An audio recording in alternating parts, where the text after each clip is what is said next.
All right. Well, thanks everyone for joining us. We have a series of couple short presentations for you, and I will just get started.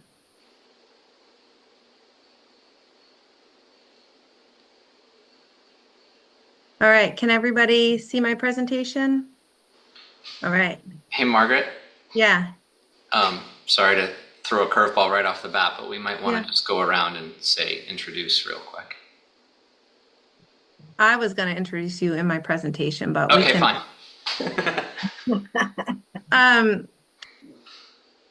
Hey, Margaret McIntyre, the town planner. I'm going to introduce myself, and then is that okay? There you go. Sounds good. Okay. Sure. Cool. Let's go back to it.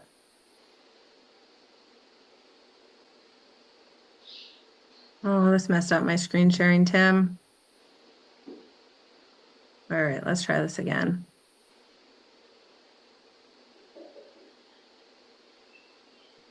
All right, so good evening, everybody, and welcome to the Town of Harpswell Freshwater Wetland Analysis Project meeting. My name is Margaret McIntyre. I'm the Harpswell Town Planner, and I know some of the faces here in the meeting. I'm joined tonight by Marianne Naif, who's the chair of the Harpswell Conservation Commission and the Resiliency and Sustainability Committee, as well as Tim Forrester from Flycatcher.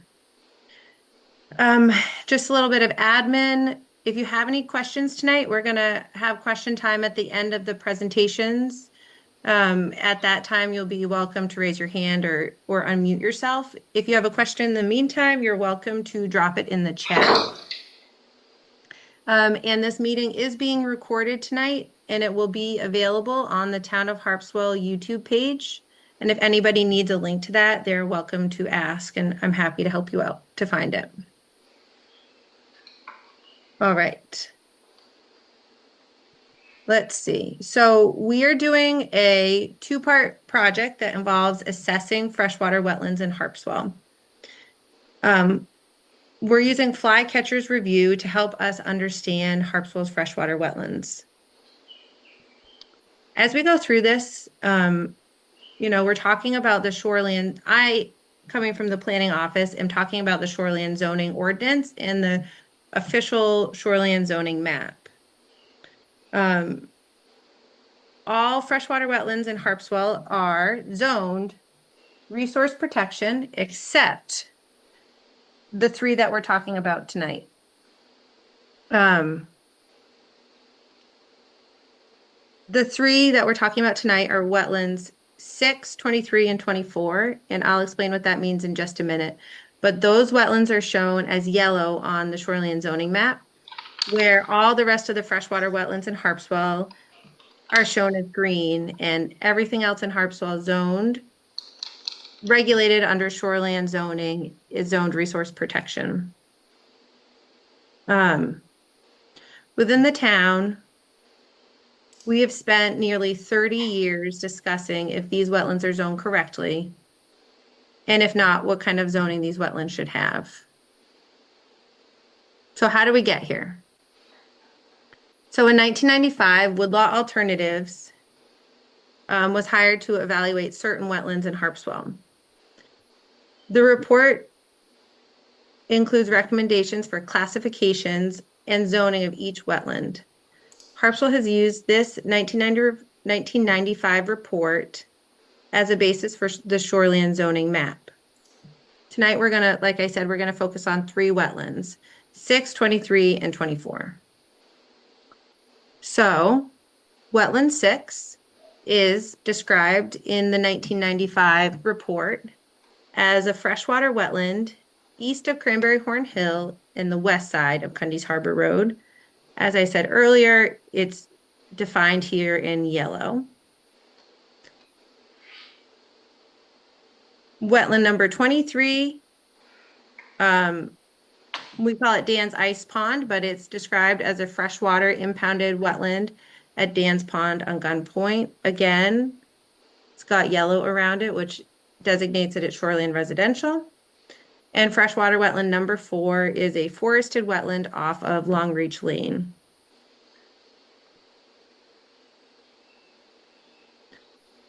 So, kind of the project purpose. In this project, Flycatcher is going to look at the data and assess the current conditions of these three wetlands. What's currently on the ground and is what currently on the ground, does that qualify as resource protection as defined in the shoreline zoning ordinance? And then the planning office is going to use that report to look at the value of each of the wetlands.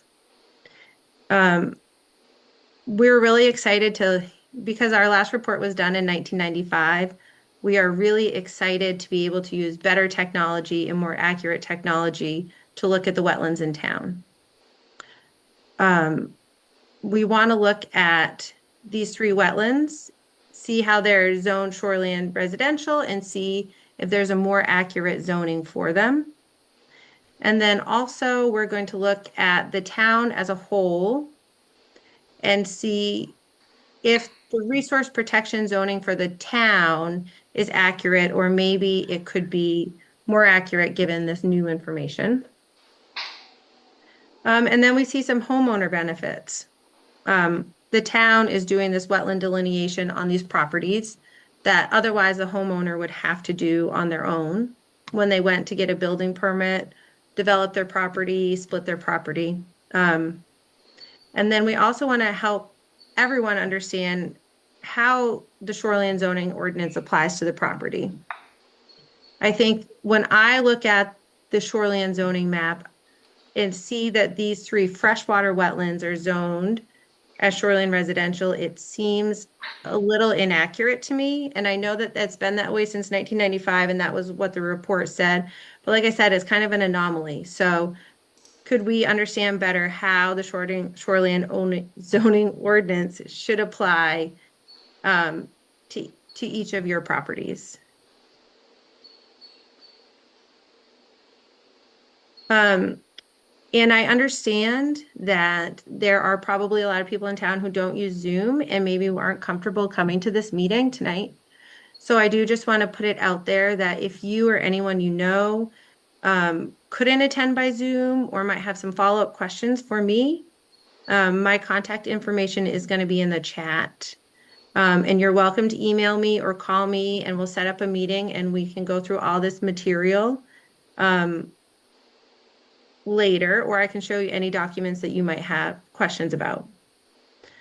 In the chat today, you will find a link to the Woodlot Alternative Study that was done in 1995. That kind of is the basis of the shoreline zoning for Harpswell. There's a link to the Harpswell shoreline zoning map where you can look at the town as a whole and see the different zoning, resource protection versus shoreline residential. And I just want to let you guys know, if you are interested in seeing the report when it comes out, we're happy to follow up with you if you put your name and email address in the chat. And I'm going to pass this on to Marianne Naif, and she's going to explain a little bit more about the wetlands. Good evening. I need to share my screen now. Let me see here. It's interesting, as Margaret and I were talking about the situation, I don't want to call it the situation, but the upgrading and the classification of the wetlands, I was always having a problem understanding some of the information that is from those really old maps. So let me just get my presentation up here. Moment. Miriam, it went away. There you go.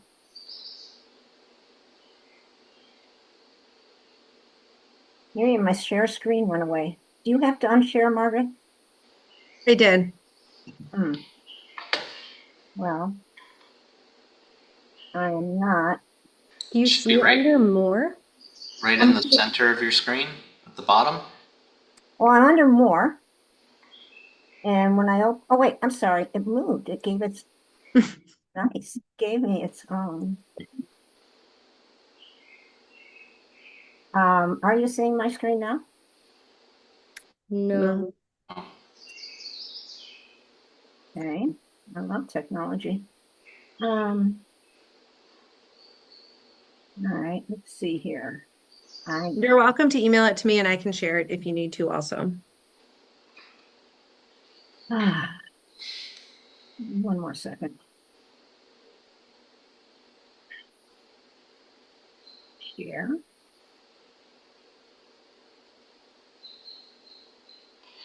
It says I'm sharing. There we go. We got it now. Okay, great. Sorry about that. Now press from beginning. Okay.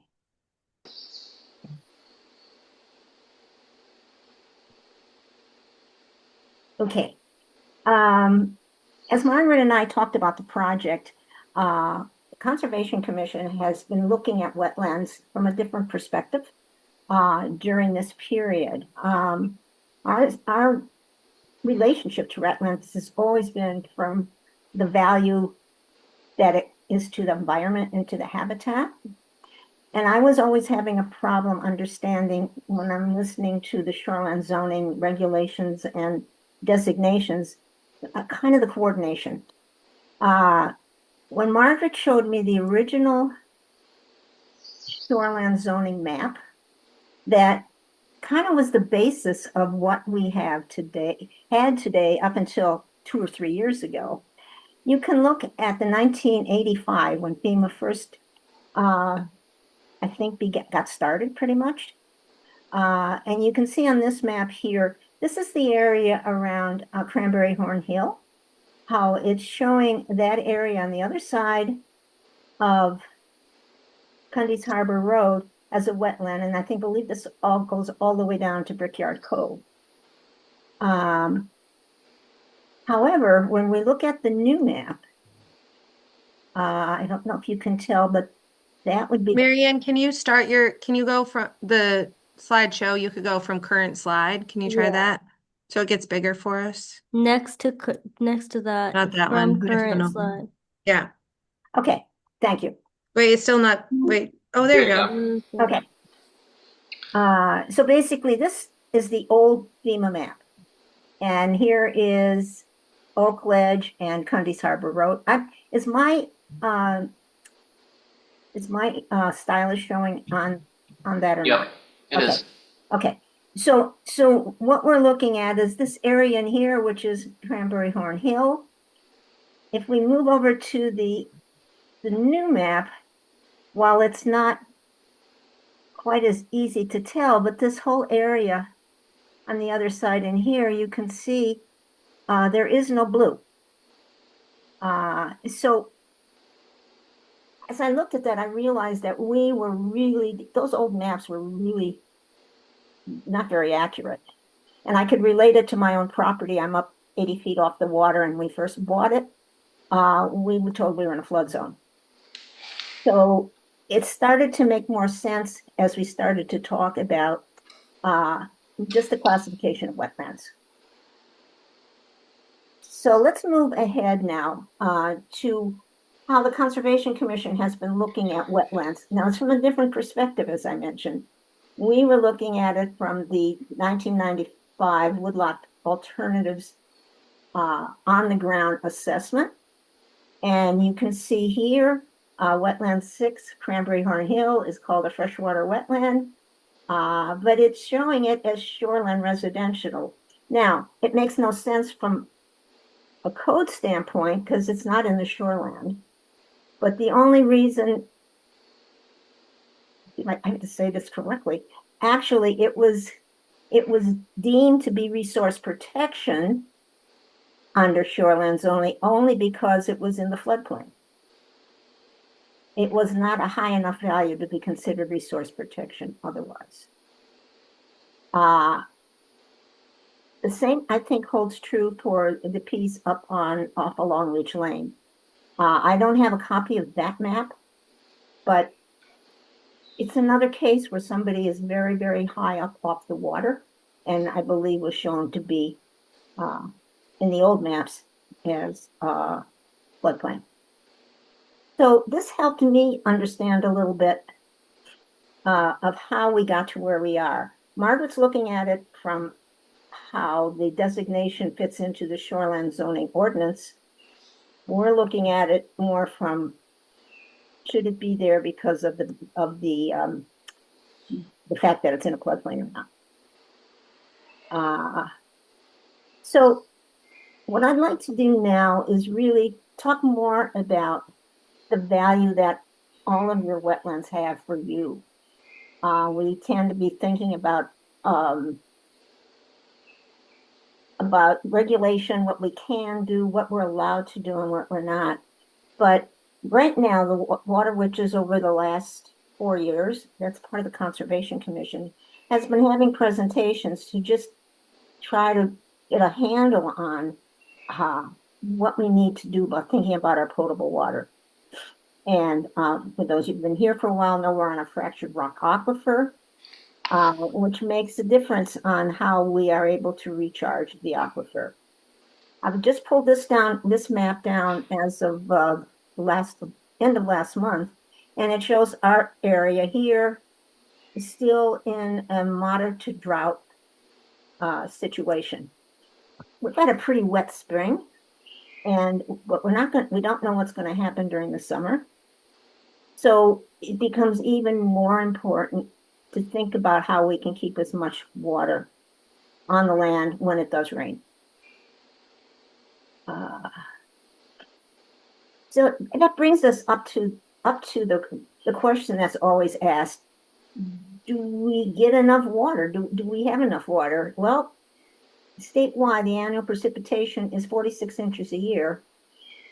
23 inches we lose just to runoff, and 16% to transevaporation, giving us the available water of 7 inches, which turns out to be 14.5 trillion gallons of precipitation during the year.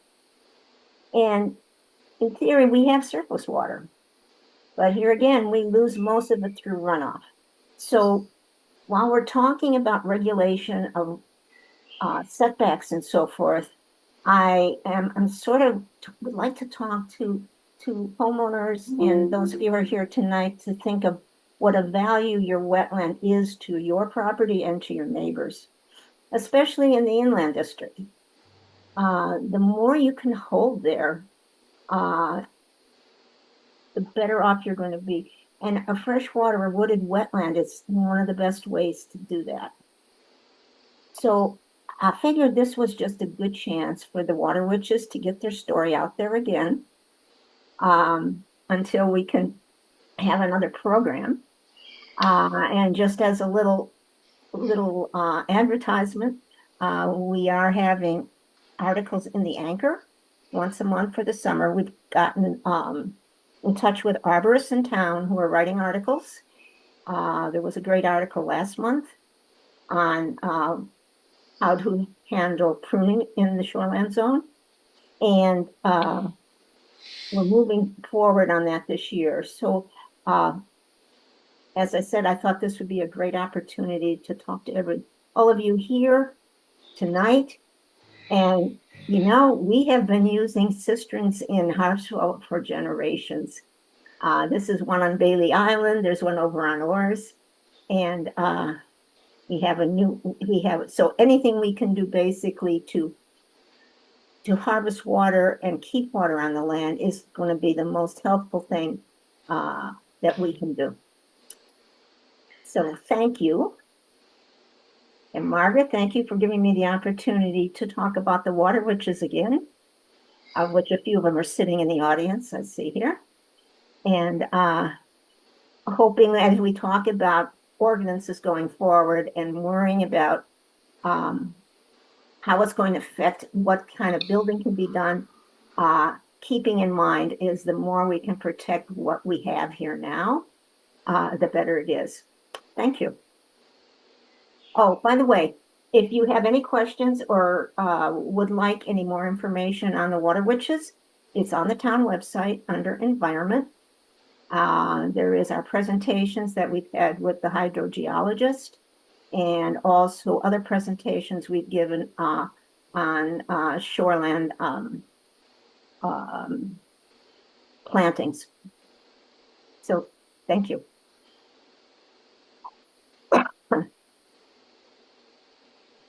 Okay, Margaret or Tim. Jim. Sure.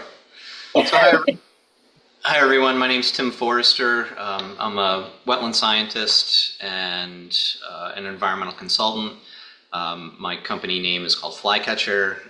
We are based out of Yarmouth. I've been a consultant for 28 years and merged in my former company into Flycatcher 5 years ago. So we have a whole bunch of folks that work with us. We have a strong wetlands-based contingency as well as a couple of great GIS staff. So for this particular project and working with the town, our expectation is we will be doing a pretty extensive GIS-based study in order to update this information. So, we have access to all of the old reports that were done, but more importantly, we have access to much more recent, current, and better resolution imagery. And basically how this process will work is you're downloading all different types of data sets. So we're pulling in the FEMA flood maps, we're pulling in the NWI data, we're overlaying aerial imagery, like the most recent aerial imagery, pulling in roads and setbacks, and then through a GIS model, you're able to crunch all that data and spit out results. So that's a very short, quick description of how the process works. But for the most part, it really is just compiling the new, most recent information and processing it out into a way that will meet the criteria as defined by the town's shoreland zoning ordinance and essentially highlight out those areas. We expect that the vast majority of this can all be done in a desktop model. It is always nice and preferred to go out and ground truth some of the stuff. There may be some areas that are more easily accessible. I expect that the vast majority of the results will be quite obvious. There may be a small list of sites that, raise an eyebrow or we deem are worthy of looking at a little more closely. And at that point, we would work with Margaret, work with the town to reach out to those property owners and essentially request permission to come out and just do a quick site visit. Originally, we talked about using some drones for this project. That's definitely is a real easy way to get nice aerial imagery of stuff, but it really isn't necessary, and especially at this large of a scale. So there is no drone work proposed. Yeah, I mean that's essentially our role in the project. So I'm happy to answer any questions there. I don't know if Margaret, we want to go into the the nitty gritty of the details of the shoreland zoning ordinance and what the criteria are, or any more of the data that we're pulling to access for this. But if folks have questions on that, I can certainly talk more about it.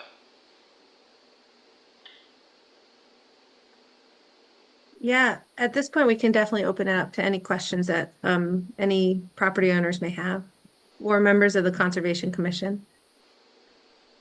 Scott, just unmute yourself. There. I'm not a Zoom person, so thank you for putting up with that. And thank you for doing this tonight. It's really wonderful to hear from everybody. I'm Scott Cowger. I live at the very end of Longreach Lane. So my comments regarding wetland number 4, I believe I have the right one. Just 2 points. One, that wetland back in 1995 was the only forested wetland listed on the list. And my understanding is if that wetland is dominated by tall woody vegetation, then it would not be subject to shoreland zoning even. And I'm wondering if this is an opportunity to, especially if there's some field time here, to take a look at that. Because I know it's full of big trees. That's how I see it. We love our wetland. It's wonderful for wildlife, but um, but potentially I don't think this wetland is really even eligible for shoreland zoning. Um, and the other point is that this wetland is about 11 acres now, I think, in the inventory. But there are a lot of I believe there are a lot of inclusions of upland areas inside the wetland, and that may also reduce the size below the 10-acre threshold. And again, I'd ask that it might be considered as a candidate for removal from shoreline zoning, just simplifying things even further. Thank you for taking my comments on that. I appreciate it. Thank you, Scott. Um, so to back up a little bit, these three wetlands, as I said, are all zoned shoreline residential. The rest of the freshwater wetlands in town are zoned resource protection.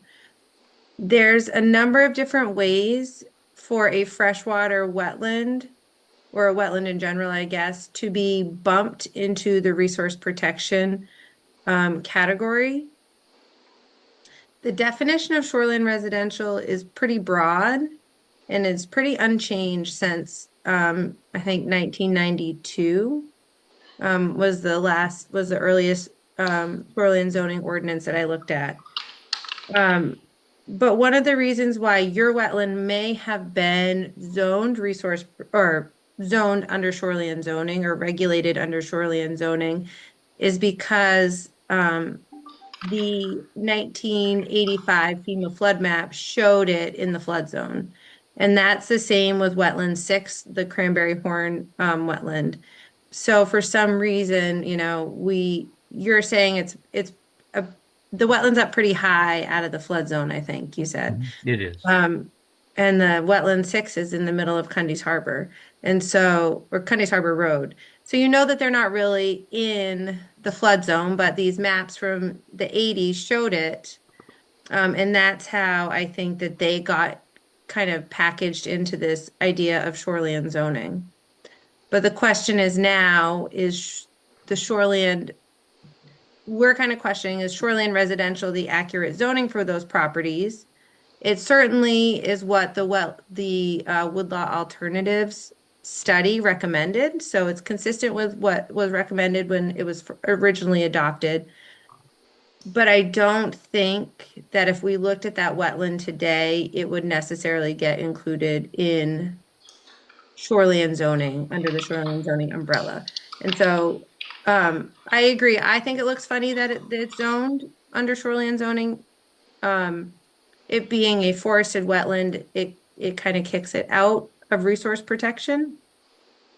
And so I think that will be a big part of this conversation, but we couldn't rightfully rezone these properties without understanding first what exists on the ground. And so that's kind of the question that we're trying to ask.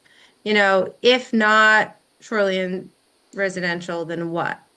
Is it RP or is it not? Should it be interior zoned? Maybe maybe the town as a whole decides that they want to keep it as shoreline residential. But this is kind of the first step, is like trying to figure out what's there to figure out what it is or what it isn't. Will there be an opportunity to look at the size of the wetland and the vegetation? I mean, that does need to be done through field work. I agree. Yeah. Yeah, all of that will happen on our end from a digital level first, and the most recent imagery is just so much better than what they had when Woodlot did the original work, and we'll even be able to pick out those internal islands, those upland islands within the forested wetland. So those can be subtracted out in looking at whether or not it's 10 contiguous acres. Cool. Thank you. Margaret? Yeah. I might add something here to Scott's point. The Woodlot Alternative Study, when you read the full report, they were basing it on how the wetland fared for shoreland and wading birds. They also took into consideration if it was already shown in the floodplain. even though it might not have had a high enough value to be considered resource protection from the shoreline and wading bird habitat, the fact that it was already from this old map shown in shoreline zoning, I'm sorry, in resource protection, because of the 100-year floodplain map, I think that's what kicked it in. Because it did say that that particular wetland wasn't high enough value or of the right size to kick it through the shoreland, the waterfowl and wading bird factor.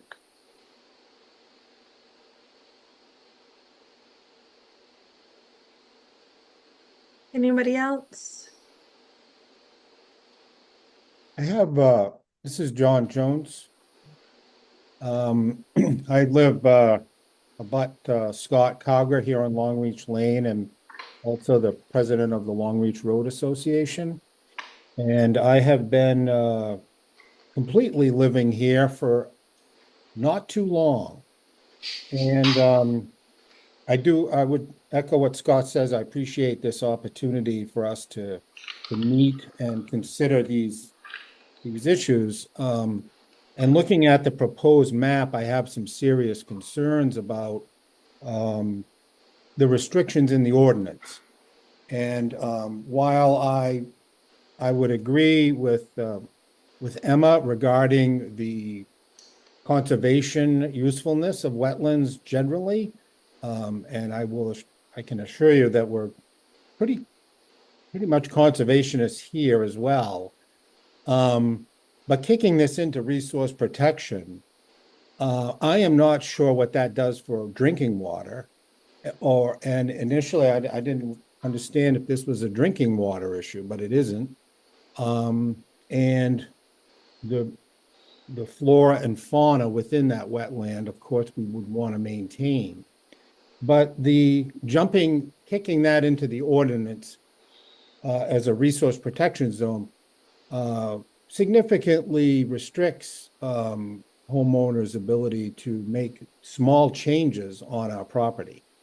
And that I will say I do not agree with as a practice that's going to benefit anybody. So I think there's a lot of work to do here, whether it's measuring the size of the wetland, the composition of it, whether it's a forested wetland, which it was already designated under perhaps some outdated methods. In 1985, I was still writing out stuff and not using a computer. So I'm sure there were some significant changes that'll be, illuminated through the new study, which I think we'd all welcome. So I guess, there is some ground truthing, as they say. That's a word I just learned. And I think that should be the bulk of this, given the potential impact of changing this to resource protection. Number one.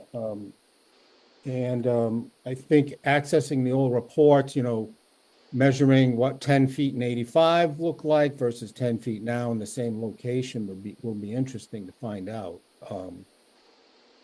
But I guess generally looking at the proposed map, virtually all of the property here that I have is in a resource protection zone, as well as both neighbors abutting me. So we're concerned about that and how to, maintain certainly the conservation integrity of the wetland, which I think remaining in the shoreland zoning certainly does, and we're okay with that at a minimum, or removing it entirely. I can't even see this wetland from where I am, but it's over that way somewhere. It's impossible to build anything there or anything like that. So we're, I think as a group, certainly want to maintain that wetland as is. And there may be some invasive species in there, I don't know about. There's bittersweet here and there around the town and certainly this road that we'd be concerned about. So I just wanted to express some concerns around moving this into a resource protection zone, and the rationale for doing so. And we certainly want to protect the environment. We want to protect the flora and fauna within it. But we also don't want to inappropriately restrict homeowners' ability to upgrade their homes, add a garage, who knows what. And those things all should come under planning board oversight, as they would with any proposed upgrade or building anywhere. So I just wanted to mention that, and hope that there'll be more opportunities to review this information as it comes out. And I'm sure there will be, and I really appreciate the time tonight to think this through, at least at the beginning stages. And also that long marsh, which is just a hop, skip, and a jump from this wetland, is undergoing some conservation restorations, I think starting this summer, I'm not sure, which we're going to certainly support as a road association. And it's a real fascinating project there too. So we appreciate all of the attention given to these wetlands and water in general. But we do have some concerns about the designation change proposed or not, and what that may or may not lead to in terms of homeowner behavior, if you will. So anyways, that's all I really have to say right now. And again, look forward to next steps and more information and more opportunities to explore what's going on with this wetland. So, thank you. So, just really fast, I think John is talking about a proposed a shoreline zoning map that we worked on a couple summers ago. And all three of these wetlands on that map were switched from shoreline residential to resource protection. That change, obviously, that change would not be made unless unless the wetland qualified for resource protection under the current definition. So we are not proposing at this point to change any wetland into resource protection. We're looking to see the characteristics of the wetland, and do those wetlands have the characteristics that would include them into resource protection. But any changes that we would be making would be going through the planning board.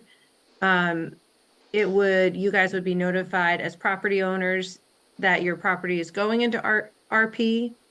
But right now we're just kind of looking at what is RP in our town, what meets the definition, and how accurate is it? So obviously, if your property is zoned resource protection, it's what you can and can't do is a lot more restrictive. And our definition right now is it's mandated by the state. So if it meets the definition that the state says, then it would have to be put in RP. But we don't want to do any of that without first understanding what's there. Is that helpful, John? Yeah, that's fair. You want to know what you're dealing with, whatever it may be. Yeah. Some accurate data and go from there. And that's important.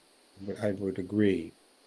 So we'll see where this goes with that. And I understand the need to be aligned with state regulations and so forth.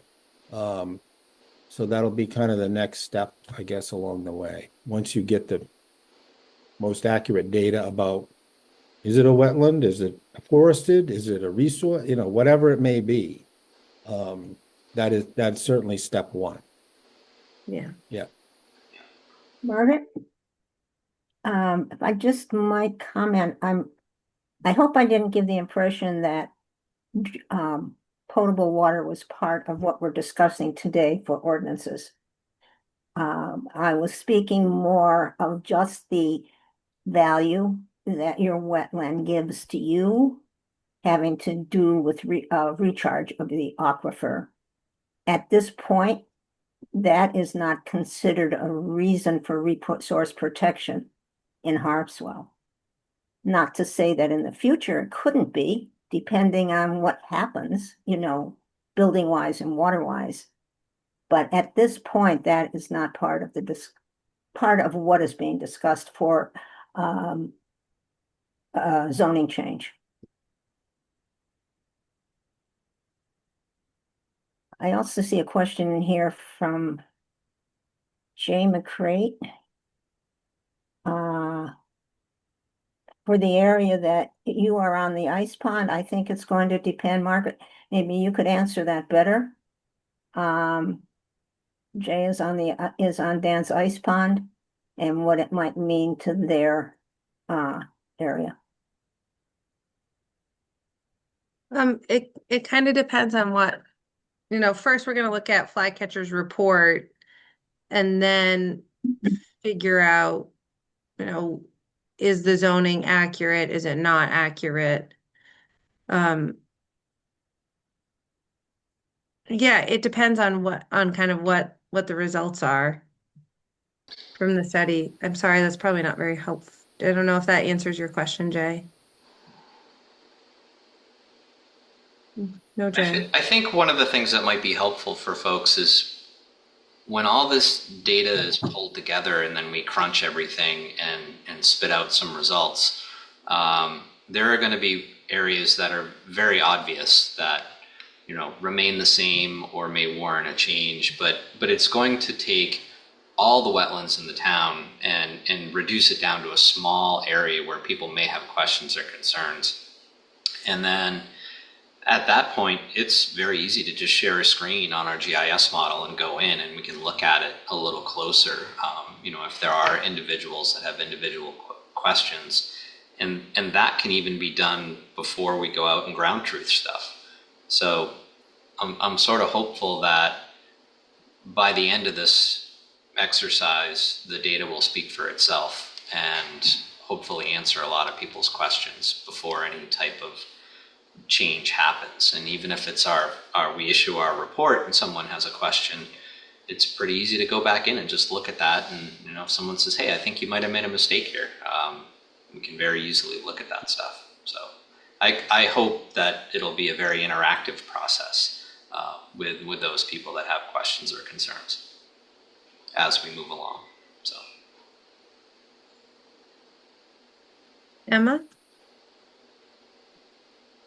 Yeah, I just had a quick clarifying question about the scope of the project. And sorry if I missed this in the beginning. Knowing that you're going to be looking at, far better imagery, digital imagery and aerial imagery than, existed in the 90s, is there a possibility that this project will identify like new to us wetlands on the map that have always been there, but just they weren't mapped before because we didn't have the ability to know that they were there outside of like walking out there and doing a wetland delineation? So I can take a quick stab at that. Hi, Emma. On a larger scale, well, the first point of clarification is this is not technically a wetland delineation. To do an actual delineation, that can only be done on the ground, and you're looking at 3 parameters: soils, vegetation, and hydrology, and that's a very specific process. The Army Corps of Engineers wetland delineation methodology is what we utilize for that. So in terms of the potential of finding new areas, could it happen? Sure. But you're talking about areas that in general, 10 or more contiguous acres. I mean, if people didn't pick up on a 10-acre area back then and they still haven't noticed it today, that'd be a pretty big oops. So I wouldn't expect to see any new, unknown areas delineated on this or identified. Not at the scale of the project. Okay. Thank you.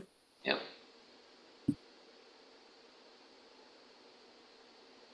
But I do think there's always the possibility of finding a stream, don't you think? Because, streams are a lot smaller and Yeah.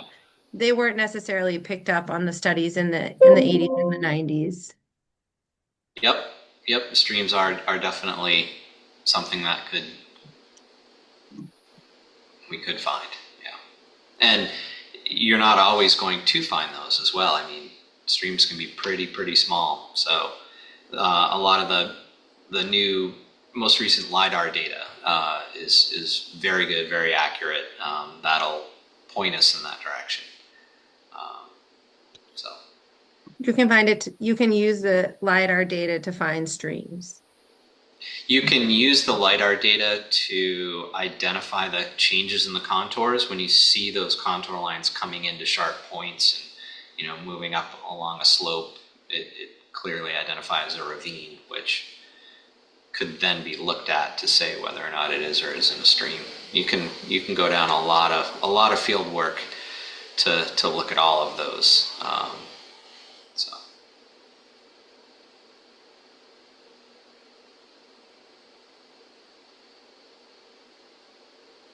Any other questions? Is there a timeline for various sections of this report or decision-making or whatever comes next? End of the summer, next fall? I mean,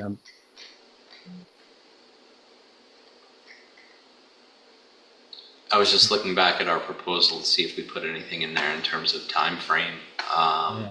We're in the first phase of this now, Yeah. which is looking at those first 3 focus areas, and the data model will be built one and the same. So I would expect it won't take us long to look at this first part, a couple weeks.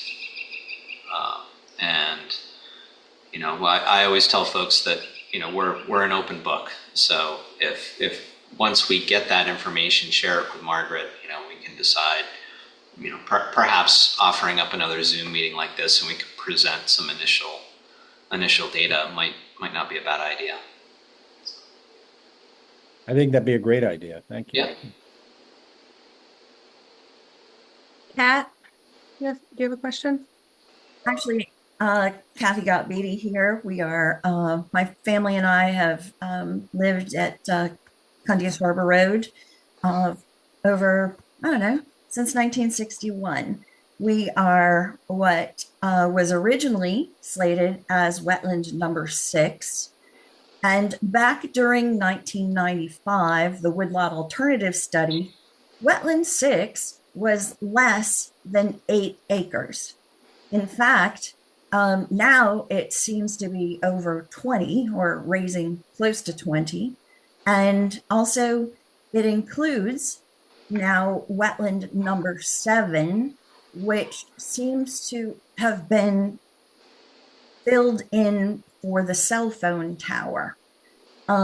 So I would like to caution against some of this, the assumptions that are being made here that the data is clear, because I do not believe that the data is clear in these cases. The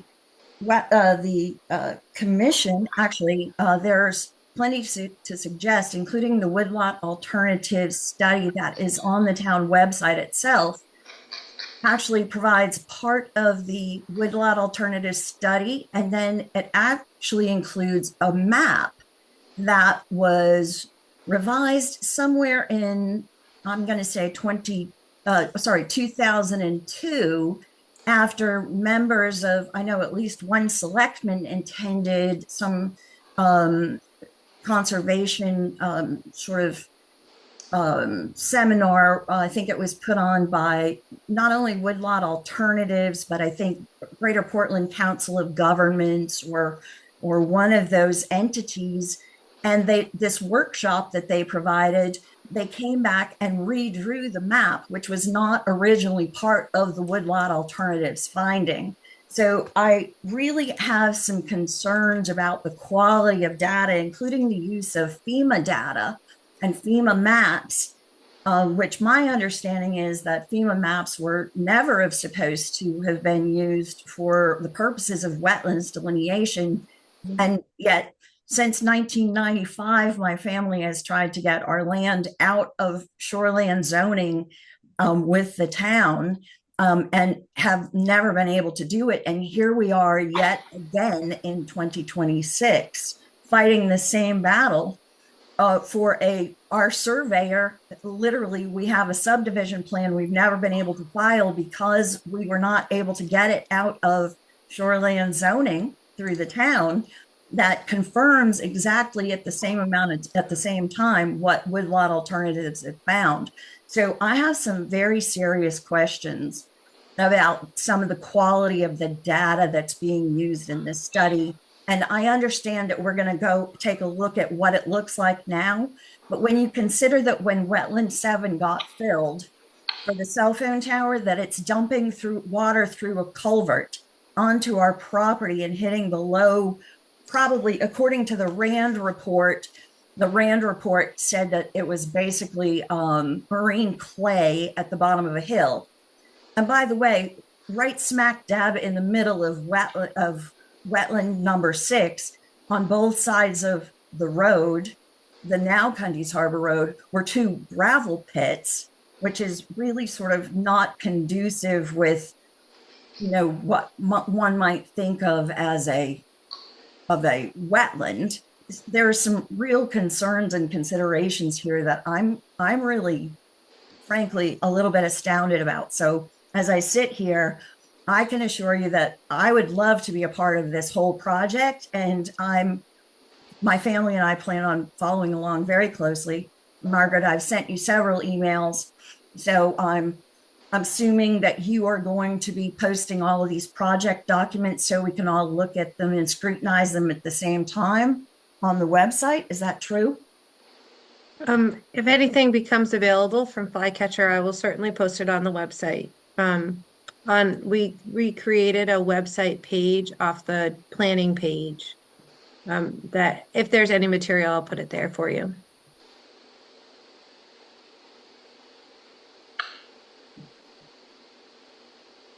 And Tim, that should give you plenty of questions that you need to answer now.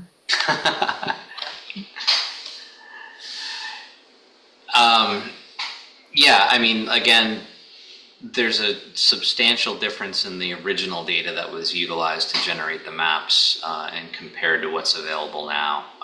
So, if this is a site that, if that particular property owner has questions about, it could be a great one to, field truth and go out and take a look at if they're willing to have us on site and just verify what our results show.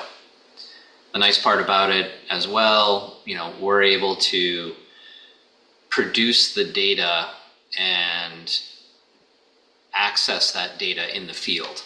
So we can, with our GPS units through our cell phones, we could actually go out on site and walk those boundaries that we may or may not identify as the new areas. And you'll be able to see it right on the screen, the same map as we walk along. So if that's something that needs to happen, that could happen as well.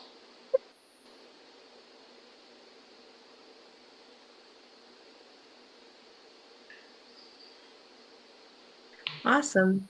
Well, if there are no more questions, make sure you put your contact info and your name in the chat, and we will follow up with you as any reports become available, or if Tim has questions about certain properties. And when the project is completed, we'll send the report to the select board, so it will be on their agenda. If for some reason you don't get notified, you should see it there. Kathy?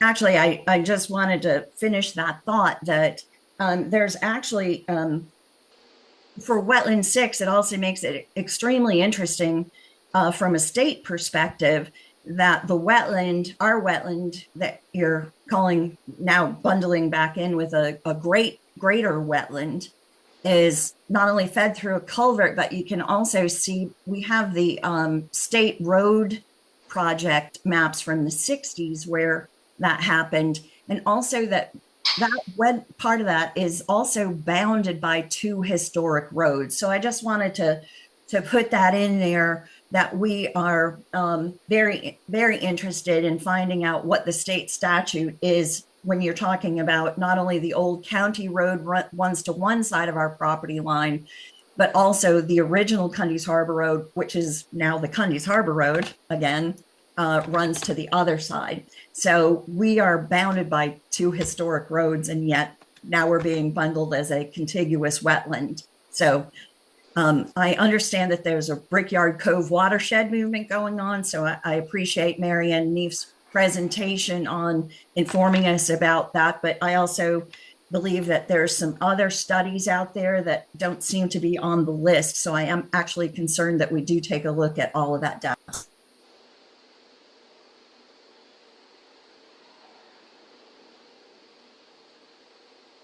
You have some studies specifically you want Tim to consider. Send them to me in an email and I'll make sure I get them to him.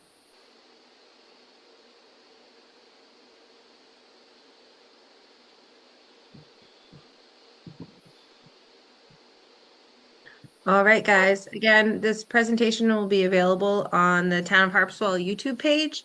And if you have anybody who didn't get to come and they don't use Zoom, or you want to come in and chat about this, please send me an email. My contact information's in the chat, and I'm happy to follow up with anyone who has questions. All right. Thank you very much. Good night. Thank you, Tim. Thank you, Marianne.